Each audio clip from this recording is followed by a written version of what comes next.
This is the Thar, the great Indian desert in Rajasthan, western India, a land which has moulded human lives for centuries.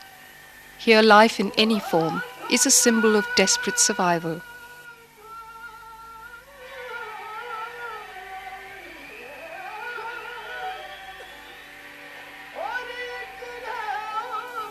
Animals and humans live by whatever they can, following life patterns that often worsen the already bare environment.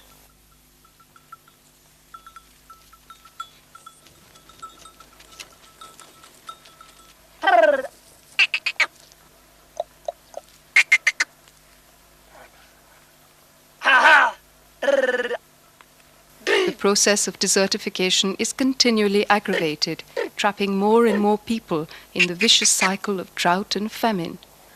Except for the Bishnois. Rich and prosperous, even in this harsh terrain, the Bishnois are followers of a 500-year-old religion founded by a reformer saint, Sant Jambeshwar, a religion born out of the desert, deeply rooted in environmental beliefs.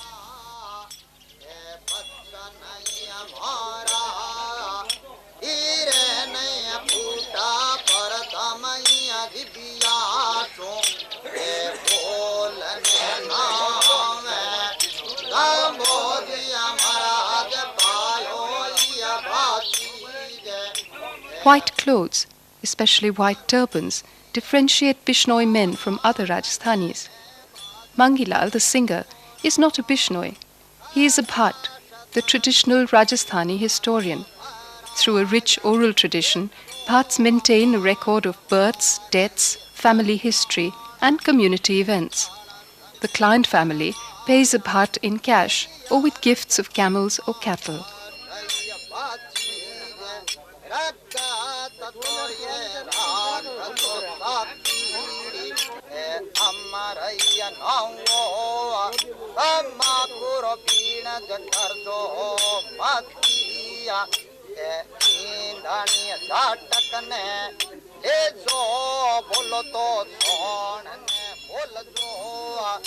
A Bhat is always present on special occasions. Before the records are updated, the entire community settles down to listen to a long song, beginning with Brahma's creation of the world right up to the present day.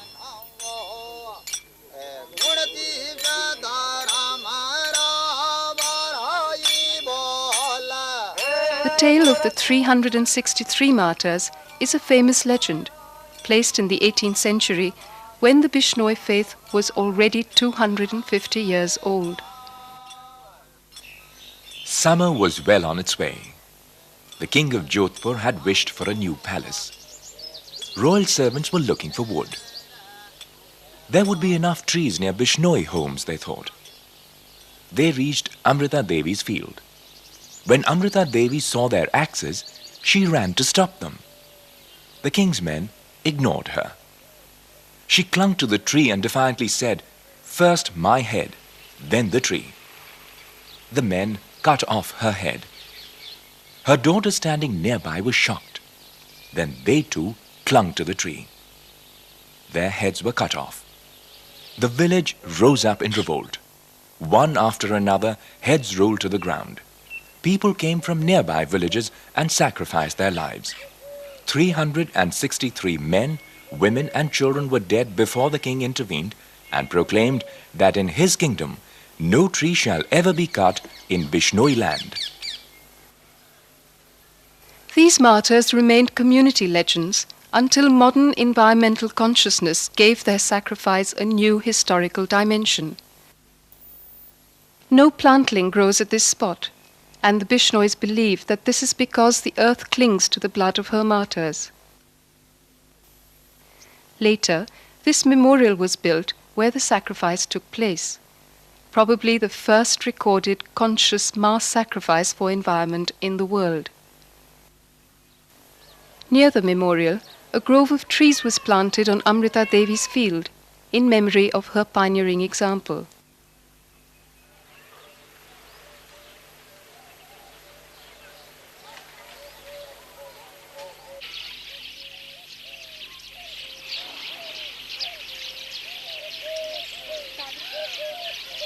Bishnoi dedication to plant and animal life has not been diluted with time. For 500 years, on platforms like this, caretakers have laid out feed and water for birds and animals each day of the year.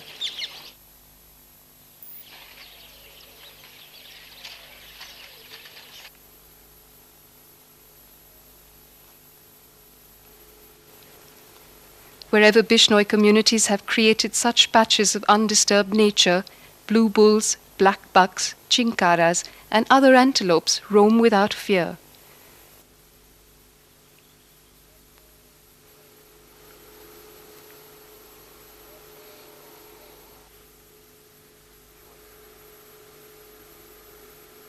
Bishnois have homes in the villages along with other communities, but they also have special clusters called thandis, nearer their fields and the protected areas of nature.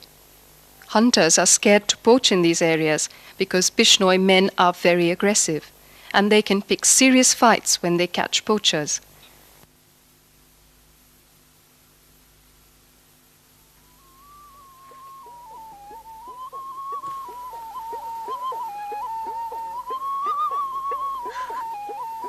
Fear or respect for a community like the Bishnois today is a far cry from the Rajasthan of 500 years ago. It was an era of petty fights, battles, and illicit practices. Rich nobles lived lives of luxury. The lower classes were exploited into hunger and poverty.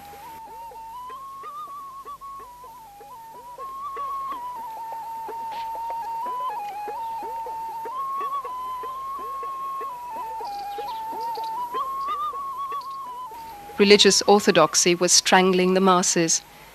Every man who could kill became a ruler of a little kingdom, and then went and built forts around himself. Society was ridden with physical and mental barriers. That was the background against which Jambeshwar preached the 29 tenets of the Bishnoi faith.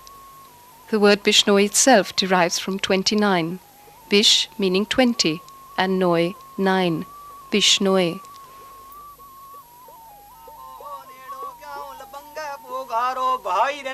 These 29 tenets are recited at various rituals by priests like Sukhdev. Bishnoi priests are supreme in their own village or temple. At a family ritual, Sukhdev is quoting and explaining Jambeshwar's tenets. Think before you speak. Avoid baseless criticism. Be sympathetic to plants and animals. Don't cut trees. Filter water with a cloth. Don't keep goats as domestic animals. Bathe every morning.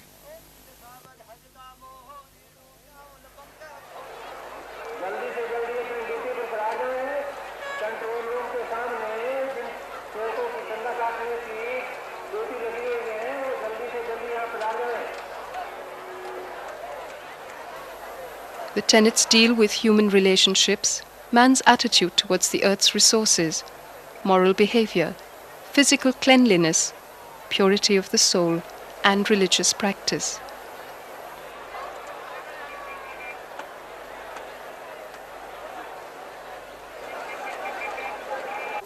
There are some similarities between Bishnoi and Vedic Hindu rituals, like the invocation of Vishnu and the worship of fire. But with Bishnois, there is always an essential difference. This fire could as well be a Brahminical fire, but no wood was used to light it, only coconuts along with clarified butter.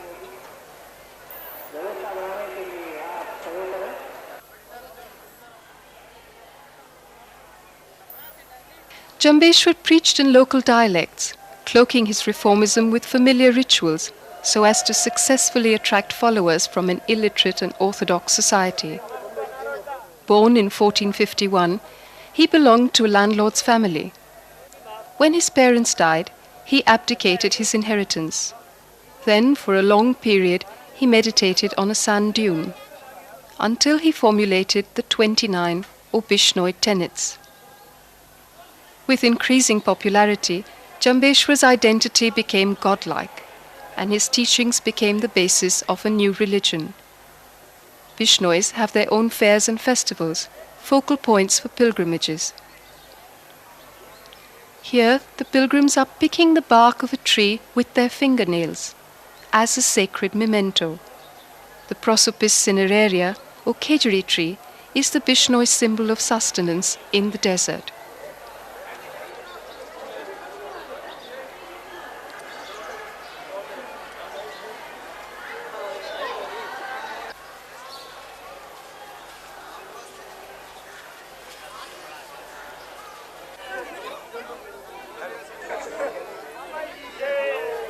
The beginnings of this faith were not easy. Thousands were fleeing Rajasthan in the 15th and 16th centuries, trying to escape death from famine and drought. Jambeshwar began by promising them survival, even prosperity, if they promised to work hard and be patient. He said, Labor hard with your hands. Follow a path of truth, non-violence, purity and cleanliness. Maintain nature's balance by using your resources carefully. Man doesn't survive by food alone, but by raising all aspects of living and thinking to the highest standards. These concepts emerged out of the long period that Jambeshwar meditated at a place called Sambarastal, where pilgrims perform many rituals in his memory today. They scrape out the dry earth, carry it up, drop it on a mound, where the legendary meditation sand dune is said to have been. The whole ritual is meant to recall the endless labor their forefathers undertook in the hope of the prosperity that Jambeshwar promised.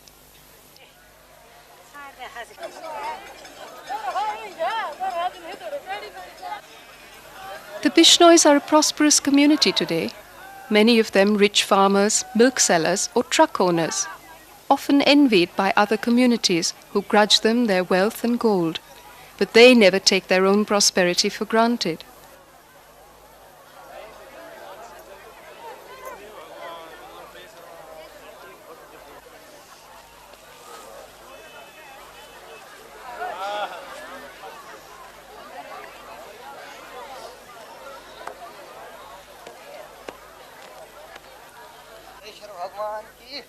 At fairs and festivals, pilgrims perform many soil-related rituals. They raise mounds in the name of each crop and pray for a good harvest.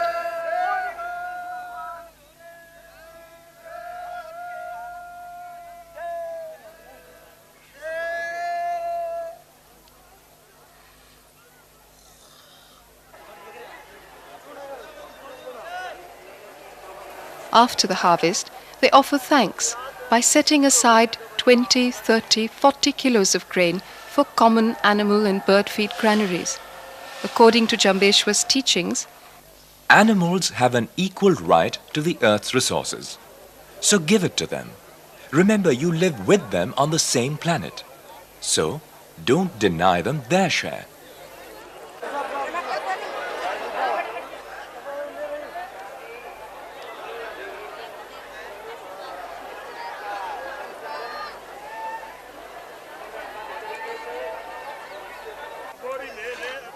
These practices have been maintained since the first Bishnois were initiated, half a century ago.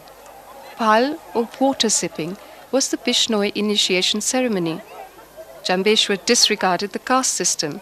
He said, The color of all blood is red, and the same life flows in all bodies.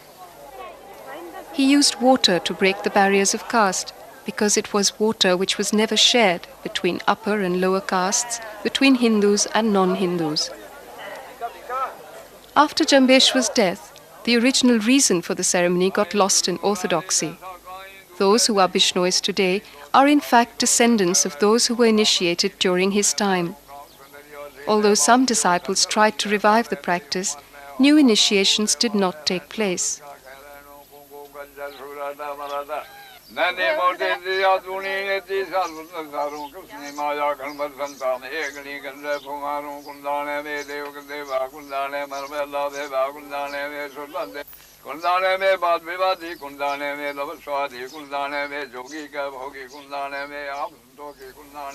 The Pal ceremony is now a ritual performed within the community. Performed for birth, death, marriage, or postnatal purification ceremonies. and especially for baptizing a newborn child, confirming his Bishnoi antecedents.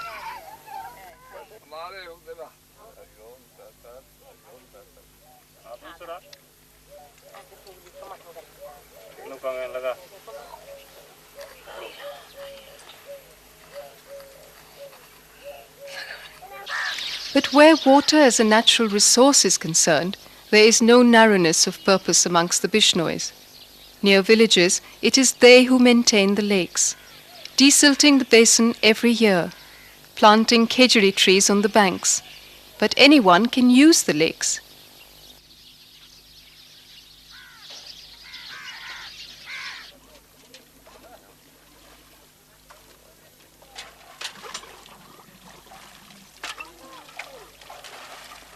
Many villagers make a living out of these man-made oases, filling and delivering this water in camel tankers to people who live far away.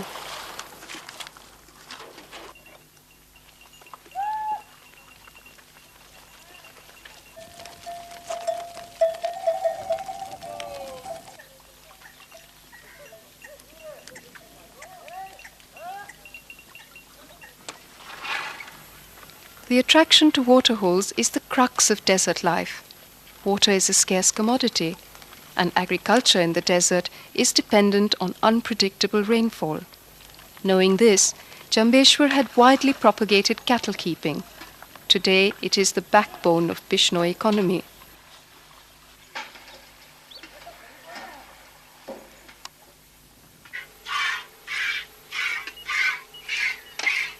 Bishnois supply milk all over Rajasthan, even in times of drought. In good times and bad times, cattle are fed a small fixed amount of khejuri leaves, and this has proved to increase milk yield by 10 to 15%.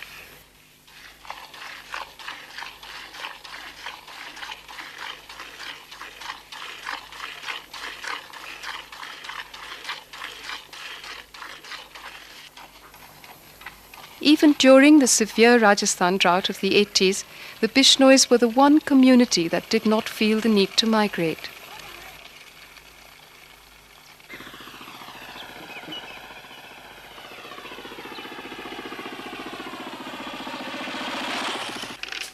Many Bishnois are not literate, and they blindly follow the tenets. For them, the simple fact is that this way of life has given enough grain, milk and butter without damaging the environment. A way of life compressed into religious beliefs and teachings which have not failed them.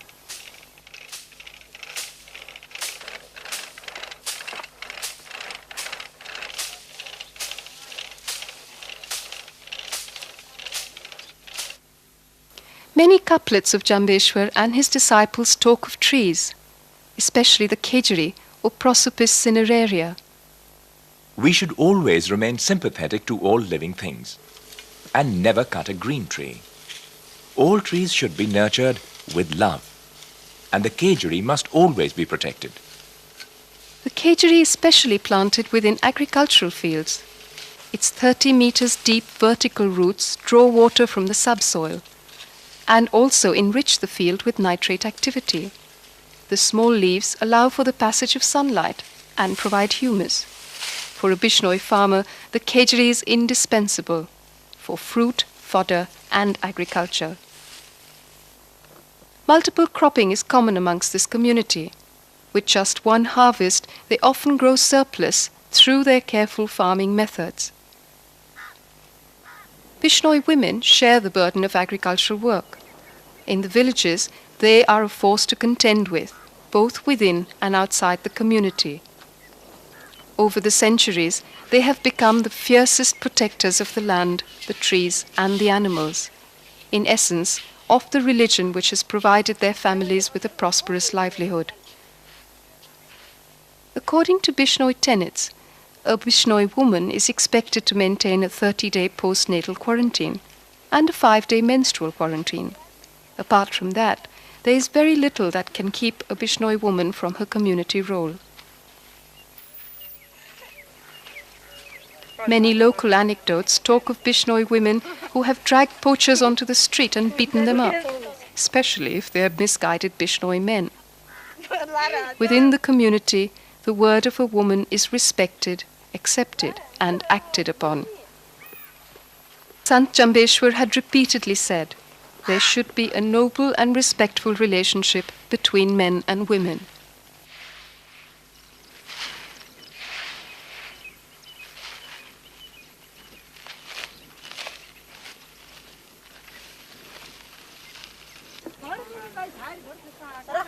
Bishnoi women can be visibly impressive about some things and quite simply ignorant about others. Jambeshwar's teachings say, filter water and milk with a cloth. Before use, free all water, milk and fuel of living things.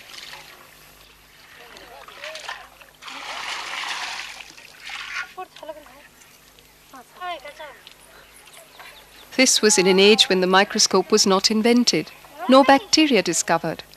For these illiterate women, microscopes and bacteria still do not exist. And so they happily follow filtration as a religious practice.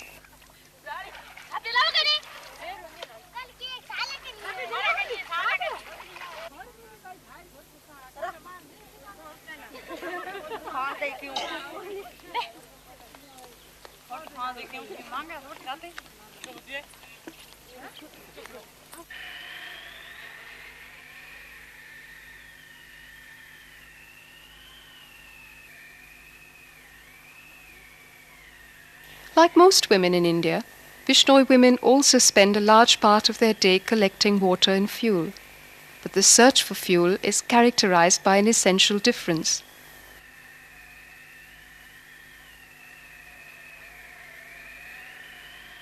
A Bishnoi woman does not cut fuel wood. Instead, she walks near lakes and grazing areas for hours, looking for dung.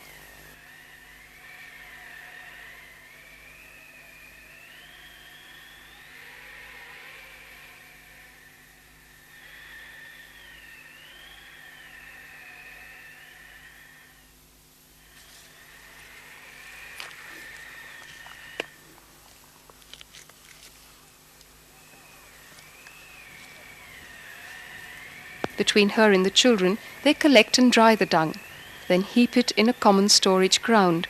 Families pick dried cakes from their personal heaps every day and carry it home for fuel.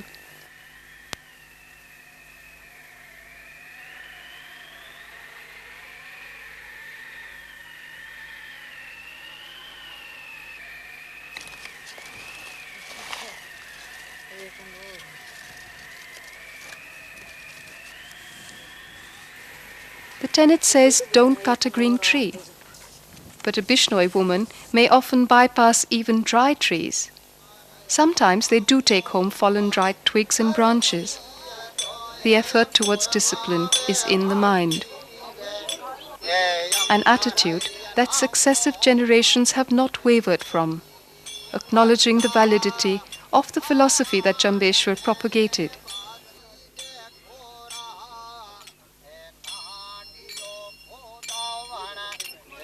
Listen with care. If you live moderately, shun greed and work hard, this earth will always bear fruit. You will always have enough and more. Remember that. Be prudent and you will be happy.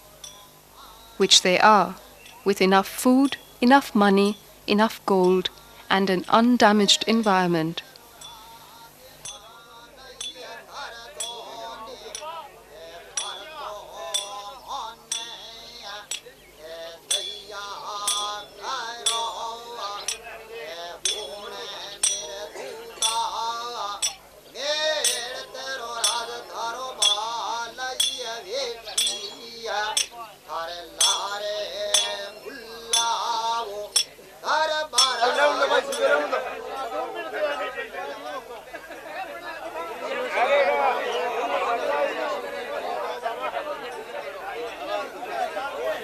No intoxicants, Jambeshwar had said, but these lovers of nature like to live life, and they love their rounds of opium to celebrate a happy occasion.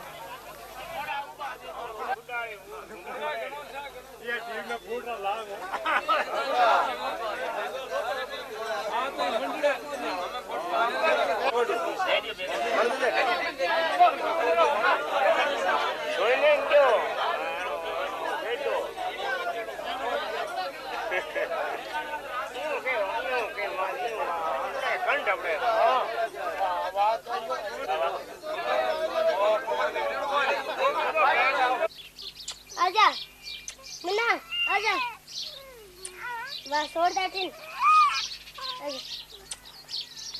Atina, Muna. Muna, Muna.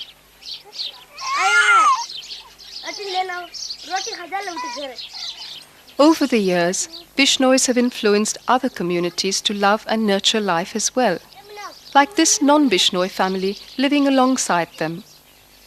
2 deer were lying injured in their field. The family brought them home, and here they are, just like any other family member.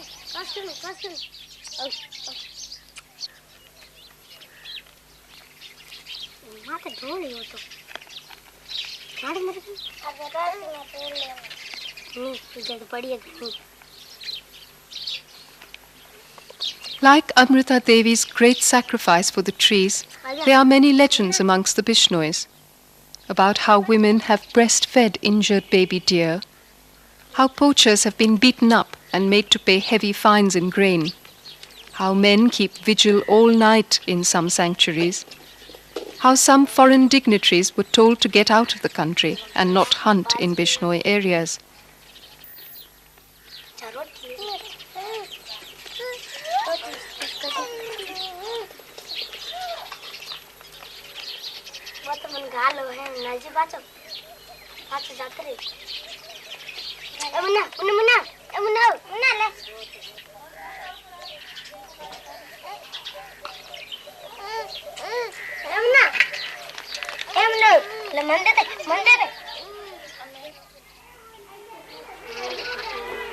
Behind all these anecdotes is a collective faith that all plant and animal life must be allowed to live, that life in any form is precious and worth any sacrifice, even one's own life.